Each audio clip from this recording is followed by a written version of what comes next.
XIX, o mal e o remédio. E dando continuação, então, hoje, nós vamos falar do item 20, a felicidade não é deste mundo, e perda de pessoas amadas e mortes prematuras. Eu não vou ler o texto todo, porque ele é muito grande, muito longo. Ok? Então, meus irmãos, o que nós podemos compreender, né? Estar conversando sobre este capítulo, item 20, né, do capítulo 5. A felicidade não é deste mundo. Quer dizer, eu estou fazendo uma pergunta, mas na realidade está escrito assim, né? A felicidade não é deste mundo. Então, eu teria a dizer para vocês assim, a felicidade está em nós. Na questão 920 do Livro dos Espíritos, Kardec pergunta a eles, aos espíritos superiores, se o homem pode gozar sobre a terra de uma felicidade completa. E eles respondem que, tendo em vista este homem viver sobre o planeta em provas e expiações, depende dele amenizar seus males e ser tão feliz quanto se pode ser sobre a terra, visto ser ele o artífice de sua própria infelicidade, uma vez desviado que se encontra da prática das leis de Deus. Então, conclui-se, portanto, que a felicidade plena, como tantos desejam, não é possível por ora. É sabido que vivemos cercados de problemas de toda ordem, mas também não ignoramos que essas atribulações são inerentes à própria vida, tendo em vista o grau evolutivo em que a humanidade, a humanidade terrena, né, se encontra, que nós nos encontramos. Então, defrontamos-nos assim com problemas pessoais, problemas profissionais e aqueles que envolvem a sociedade na qual estamos inseridos. Então, vamos observando que, independente de posição social, intelectual ou profissional, todos temos dificuldades pela existência na qual transitamos. Muitas vezes, essa dificuldade não está no campo individual, mas surge quando nos relacionamos com o outro. Situação inevitável de quem vive em sociedade. Nós somos seres gregários por excelência. E outras vezes, a situação se inverte. O outro é que tem problemas no relacionamento conosco, apesar dos nossos esforços em diminuir os pontos de atrito. E todo o esforço para o restabelecimento, ou melhor, o estabelecimento da harmonia, é salutar. Então, por conta de tantas situações de desajuste, ouvimos frequentemente as pessoas dizerem que a felicidade não é deste mundo. O interessante é que muitas vezes são criaturas que têm à sua disposição todos os recursos que facilitam a sua vida, ou seja, que não lhes trazem problemas de ordem material. Muitos que se dizem infelizes têm a juventude, têm a beleza, ou a fortuna, às vezes essas três coisas juntas, bens tão cobiçados pela maioria das pessoas. Diante dessa constatação, é importante perguntarmos se a maioria das pessoas deseja esses bens e se muitas são infelizes, apesar de possuí-los. Por que os desejam, então, né? E o Evangelho nos lembra que ainda somos criaturas ligadas a tudo que é material e que poucos de nós, mas bem poucos mesmo, né, buscam verdadeiramente libertar-se dessas amarras. Felicidade e bens materiais caminham juntos no nosso julgamento, ainda tão estreito que é. Os que buscam essa libertação são aqueles que já compreenderam que, além do corpo físico, somos um ser espiritual. E isto representa uma vitória do espírito sobre a matéria. E começam a entender que os valores materiais não são suficientes para preencher esse vazio que se forma em suas vidas em um determinado momento. A beleza física já não faz sentido, por ser apenas externa, e como tudo o que a ela se assemelha, o tempo se encarrega de transformar. A fortuna já não compra mais o que realmente se necessita. A juventude somente já não representa mais a força necessária para se continuar caminhando com segurança. Então, em cada um desses elementos há um vazio que precisa ser preenchido. Então, o que será que falta para nós? Nós nos perguntamos. Falta o despertar para os verdadeiros valores. Falta acordar para os novos dias que estão se anunciando para nós, como nos diz o Evangelho. Falta a conscientização de que somos espíritos em evolução e não corpos que se deterioram com o tempo. Nós somos espíritos imortais, habitando temporariamente corpos mortais, finitos. Como preencher? Nós ficamos assim divagando. Como preencher esse vazio? O primeiro passo, conforme as nossas pesquisas, os nossos estudos aqui na NET, é a aceitação dessa nova realidade. Conforme eu quero corrigir aqui os nossos estudos que fazemos da nossa doutrina. Então, com o entendimento e a coragem de voltar sobre os próprios passos e reiniciar a caminhada com novos propósitos e firmeza de decisão. Então, é imprescindível abandonar os velhos valores que nada acrescentam em nossa vida e nem nos fazem criaturas melhores. É indiscutível negar que necessitamos buscar a fortuna, mas qual fortuna? Da sabedoria. A juventude da esperança e a força renovadora que nos impulsiona à frente, constantemente. E a beleza da prática do amor pela caridade com o próximo e igualmente conosco. A luz com a qual clareamos caminhos alheios é crédito perante a vida.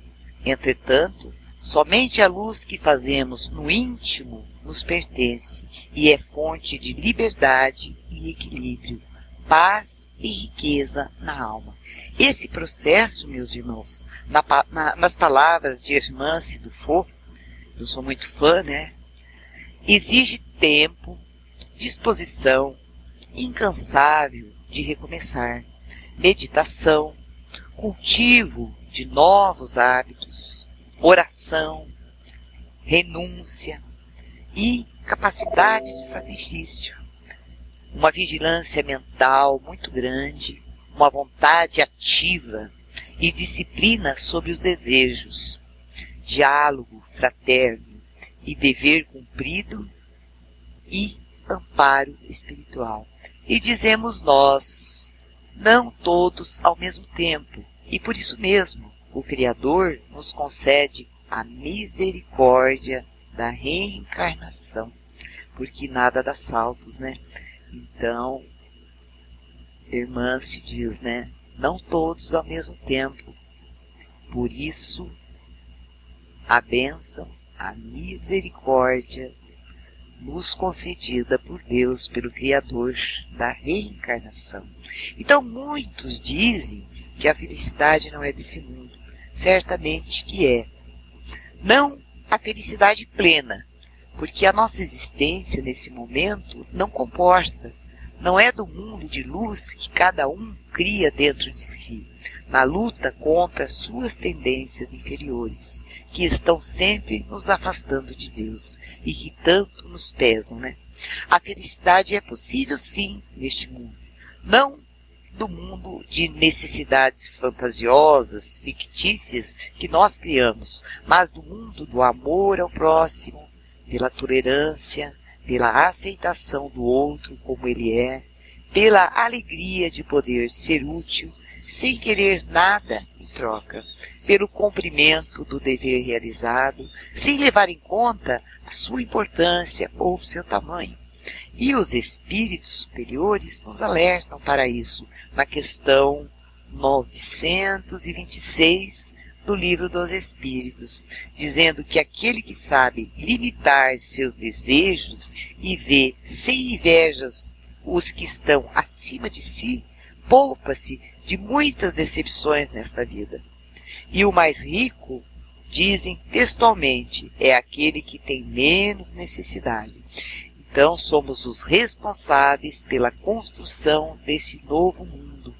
Se erramos nas escolhas, o fizemos por desconhecimento de que havia outro caminho. Mas hoje, ao entendermos isso, nos colocamos em condição de aceitar o outro, pois sabemos que ele ignora hoje o que desconhecíamos ontem.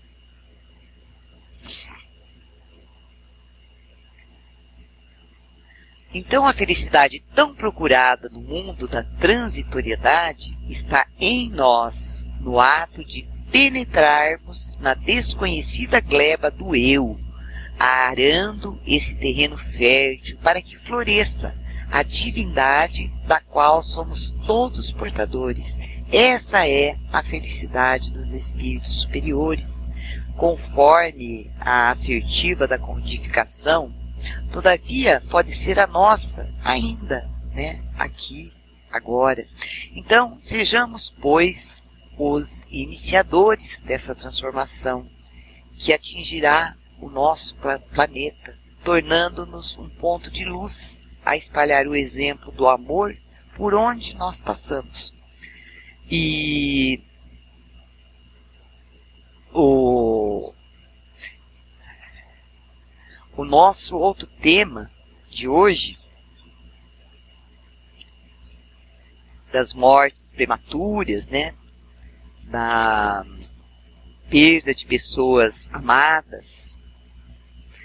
Quando a morte ceifa nas nossas famílias, arrebatando sem restrições os mais moços antes dos velhos, nós costumamos dizer: Deus não é justo, pois sacrifica um que está forte e tem grande futuro e conserva os que já viveram, né, longos anos cheios de decepções, pois leva os que são úteis e deixa-os que para nada mais servem, pois despedaça o coração de uma mãe, privando-a da inocente criatura que era toda a sua alegria, né? Os filhos. Olá, embaixador Elcio, boa tarde. Então nós, humanos, é nesse ponto que precisamos elevar-nos acima do terra-terra da vida, para compreendermos que o bem, muitas vezes, está onde julgais, né, ver o mal, e a sábia previdência onde pensais divisar a cega fatalidade do destino. Porque a vez de avaliar a justiça divina pela vossa, podeis supor que o Senhor dos mundos se aplique por mero capricho a vos infligir penas cruéis? Nada se faz sem um fim inteligente, e seja o que for que aconteça, tudo tem a sua razão de ser. Se examinasseis melhor todas as dores que vos advêm, nelas encontraríeis sempre a razão divina, razão regeneradora, e os vossos miseráveis interesses se tornariam de tão secundária consideração que os atiraríeis para o último plano.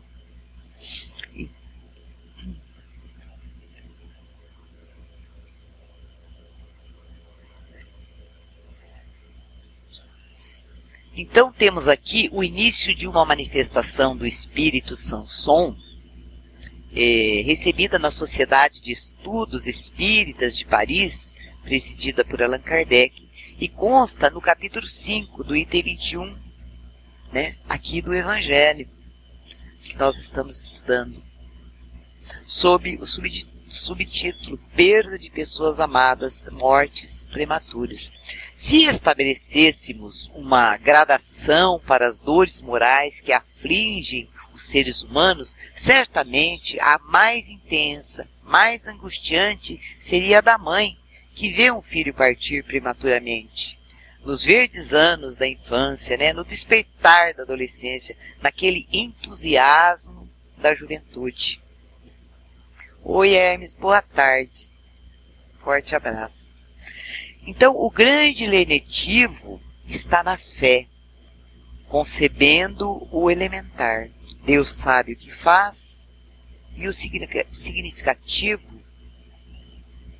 exemplo está na famosa expressão de Jó, o patriarca judeu que após morrerem não um, mas todos os seus filhos, imagine, né? 7 homens e 7 mulheres, e perder todos os seus haveres, ele, que era muito rico, proclamou, convicto, isso está em Jó 1:21, Deus deu, Deus tirou, bendito seja o seu santo nome.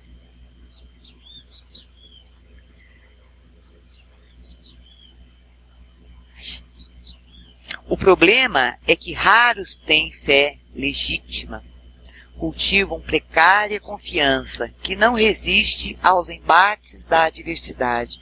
Por isso, muitas mães, debruçadas sobre o caixão de um filho, que resumia suas alegrias e esperanças, indagam assim angustiadas.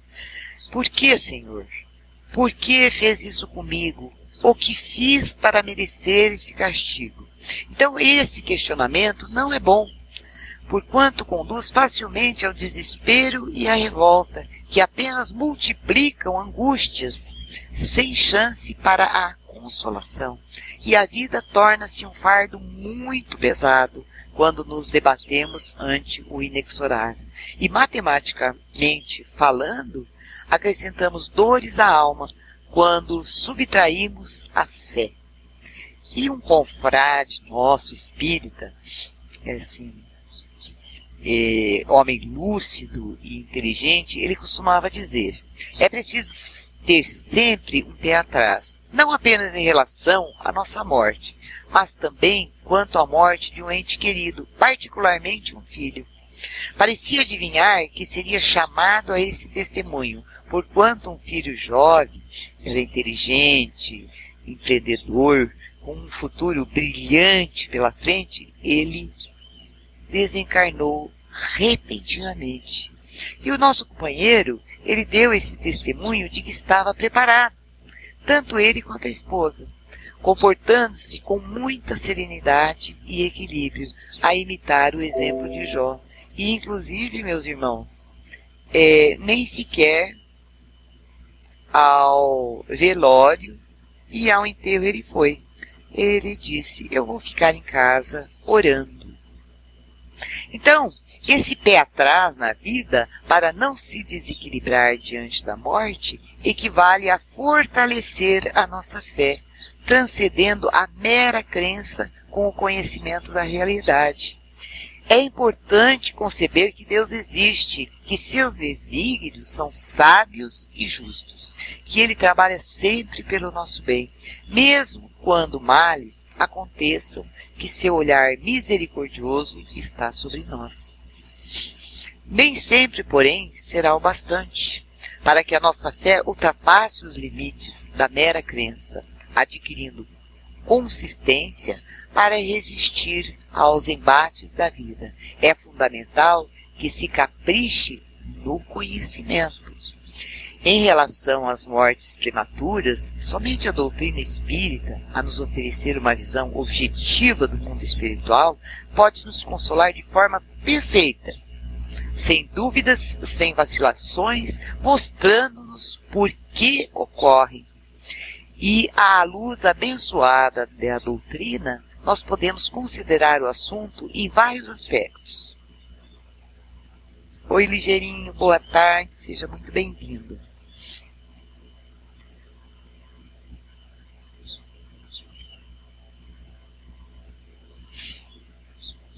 Então, temos vários aspectos. Por exemplo, o aborto. Por que mulheres que anseiam pela maternidade experimentam sucessivas frustrações?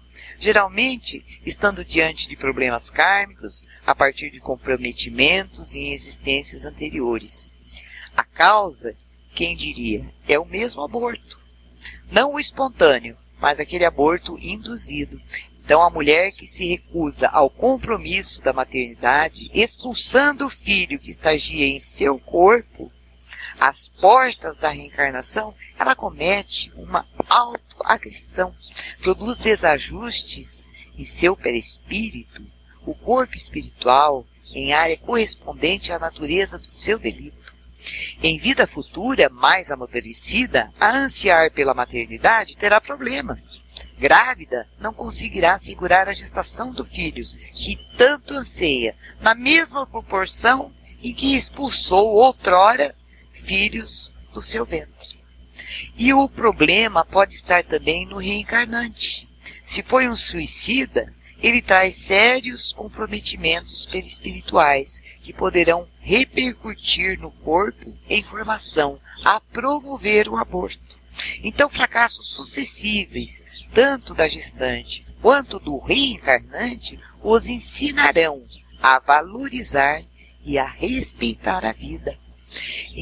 E temos também um outro aspecto que trouxemos aqui, aquelas mortes, né, prematuras na infância.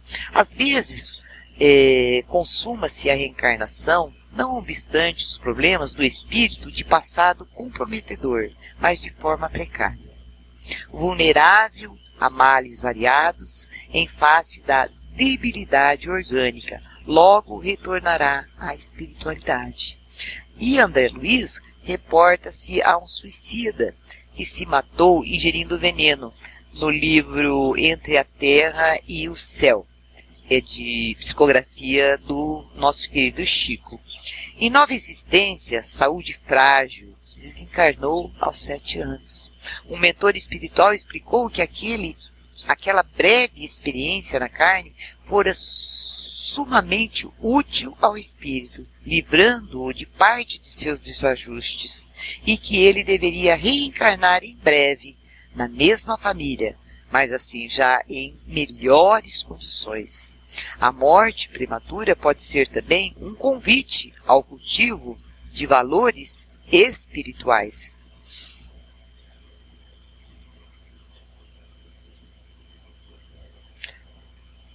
Ah, porque chora? Ah, isso já é. Oi, Elcio, boa tarde. Não me lembro, né, de ter cumprimentado o Elcio.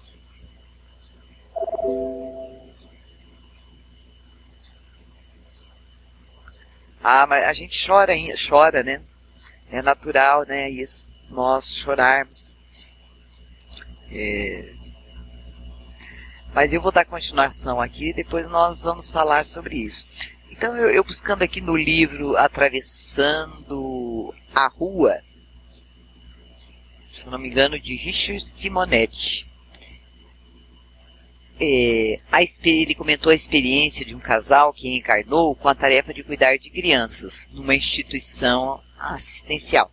No entanto, envolvidos pelos interesses imediatistas, né, ambos andavam assim distraídos da sua missão.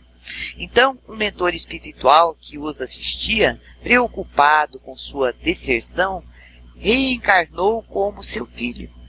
Foi aquela criança maravilhosa, inteligente, sensível, que fez a felicidade dos pais, que passam a gravitar em torno dela. Então, consumando a intenção de despertar os pais, ele desencarnou na infância, deixando-os desolados, desiludidos, deprimidos. Encontraram lenitivo a partir do momento em que se entregaram de corpo e alma às crianças no orfanato, exatamente como fora planejado. Então vejam como que é que se processa as coisas, né? Então o mentor vier apenas para ajudá-los a corrigir o desvio de rota. Então fica a pergunta para nós: o que acontece com o espírito na morte prematura?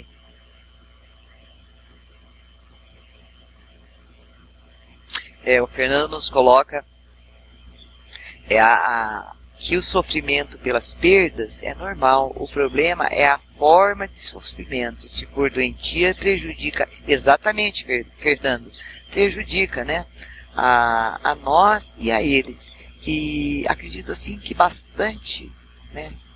Para eles que já desencarnaram, né? E então nós vamos sempre estar lembrando dos nossos entes queridos, sim. Mas nós, com o conhecimento que temos já da doutrina, devemos... Exatamente, a morte prematura é só para nós, aos olhos da Divina Providência, porque tudo é normal, né? Então nós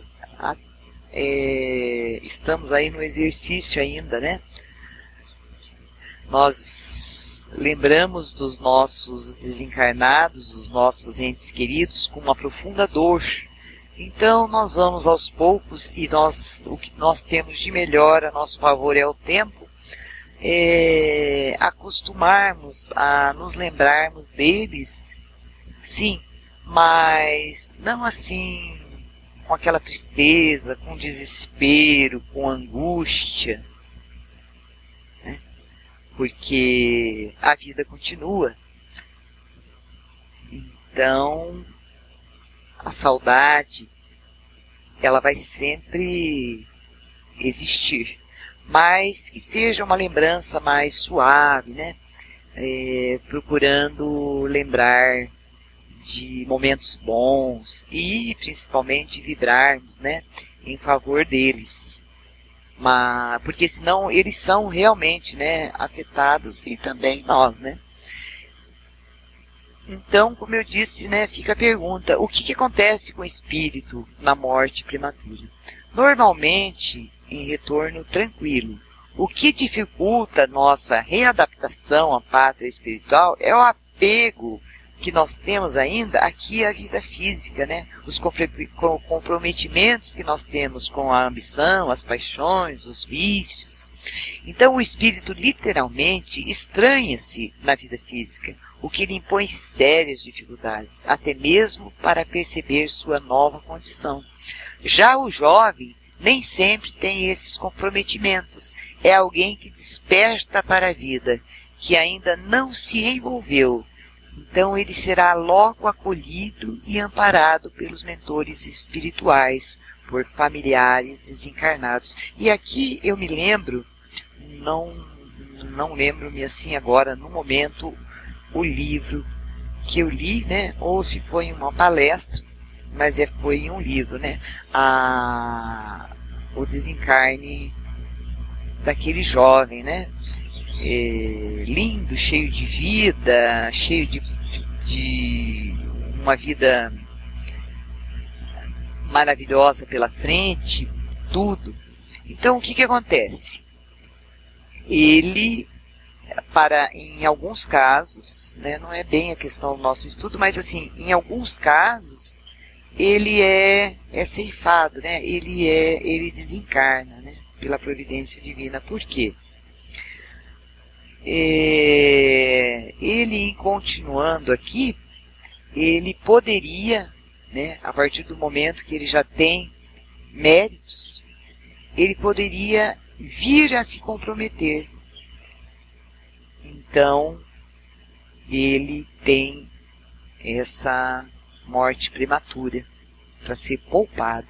Então, o grande problema dos que partem nessa condição, como eu estava dizendo, é a reação dos que ficam, como nós dissemos aí, né?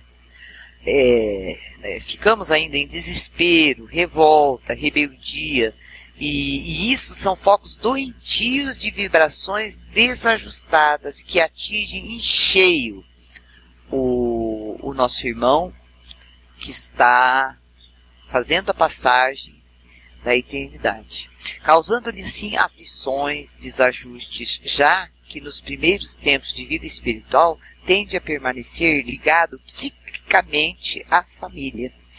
E o que é pior, na medida em que os familiares insistem nas lembranças, quando a desencarnação ocorreu em circunstâncias trágicas, induzem o espírito a reviver em tormento todas aquelas emoções. E há uma mensagem famosa de uma jovem que desencarnou no incêndio do edifício Joelma, que todo mundo lembra, e psicografia do nosso Chico, dirigida à sua mãe, após dizer-lhe que fora muito bem amparada e que sua morte atendera a compromissos kármicos. Então pediu à mãe que não ficasse recordando do incêndio, nem a contemplasse na tela de sua mente morrendo queimada. Então cada vez que a senhora me vê assim, é assim que eu me sinto, né? Assim ela psicografou. Recebeu a psicografia, né, através de Chico. E o final da mensagem de Sanson é bastante significativo e deve merecer a nossa reflexão, meus irmãos.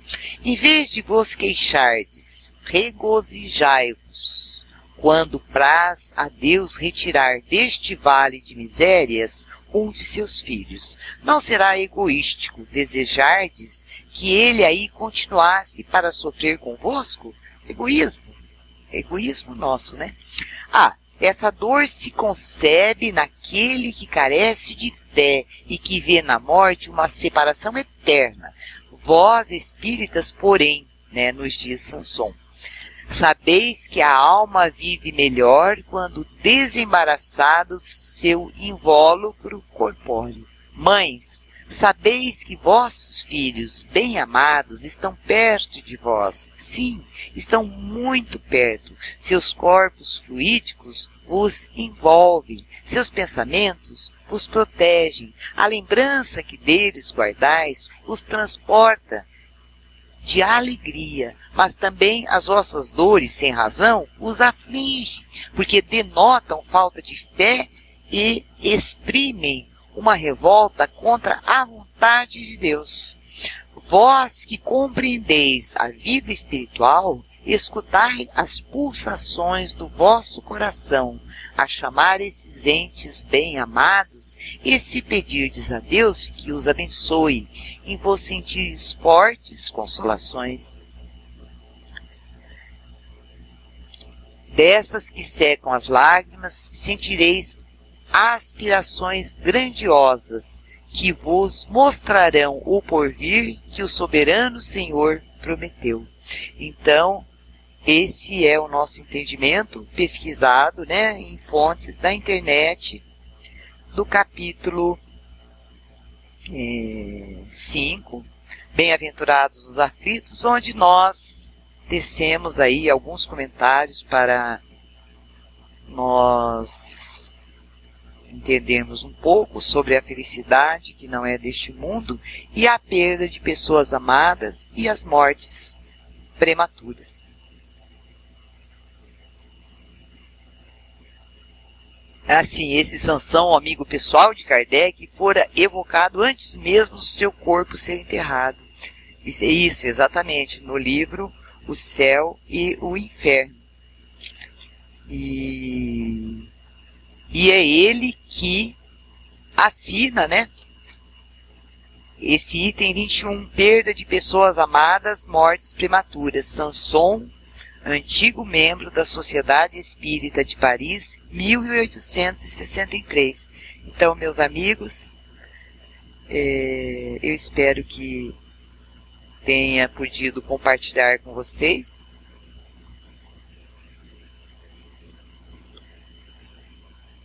E tenham todos muita paz. Vou passar agora então para o irmão X dar continuidade. Pena que eu não vou poder ouvir, né, X? Porque eu estou sem som aqui, não entendo por quê. Eu vou descer, vou mudar aqui para me poder ouvir. Minha gente querida, obrigada. E nós, lembrando a todos, estamos aqui toda quarta-feira e toda sexta-feira, às 16 horas, no nosso novo horário. Forte abraço. Vou mudar aqui e ver se eu te ouço, X. Chega ao nosso corpo físico. Então, aquele que não chora, são pessoas muito tensas. Tem que chorar de uma forma que... Agora, quando é um filho, algumas vezes nós achamos que é uma injustiça, né? É uma injustiça porque deveríamos irmos primeiro do que os filhos. Não é? Tá bom assim o som? Mas os desígnios de Deus são vedados à compreensão do homem. Deus sabe o que faz. Então, vamos ter que ter mais paciência, ficar triste, que tudo faz parte. Lá vamos à nossa prece. Eu devo dizer que é um prazer, né? Está sendo solicitado, ofertando essa oportunidade da prece. E nessa prece nós temos que agradecer a Deus pelas nossas existências, o dom da vida, essas sucessivas reencarnações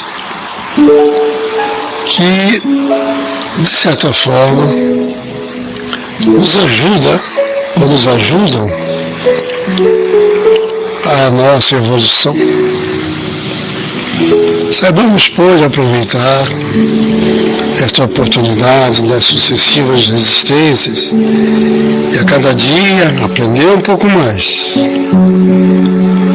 Segundo a informação, as palavras de Jesus, conhecerás a verdade vos libertará.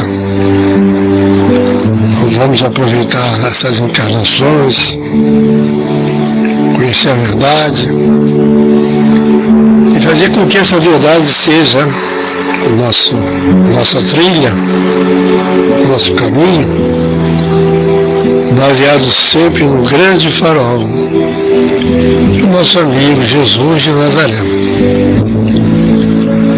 Também é válido agradecer aos meus espíritos que assessoraram a nossa irmã Xavier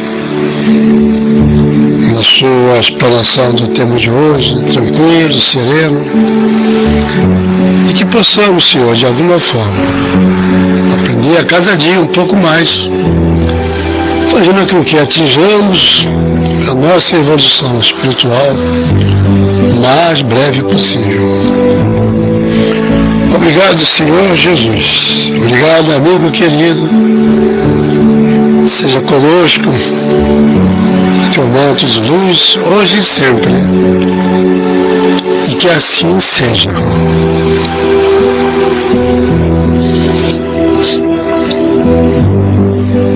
Irmão X, eu passo a palavra, é isso?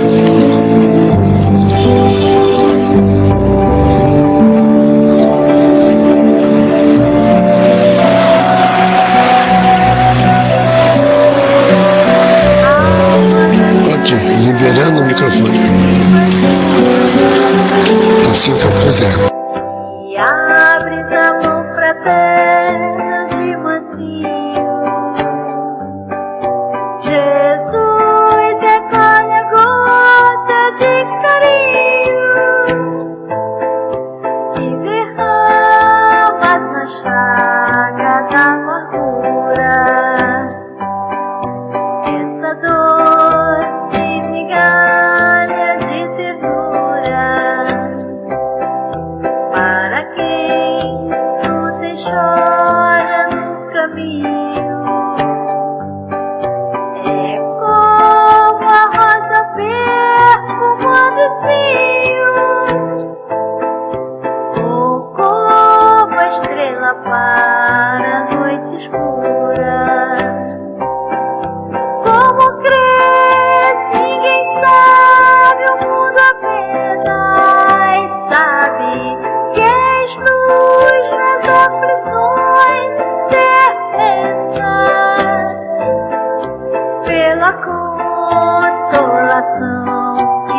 abençoa. Seja qual for o templo que te exprime, Deus te proteja o coração sublime. Alma querida e bela, humilde e boa, alta, ditosa. Alma querida e bela, humilde e boa, alta,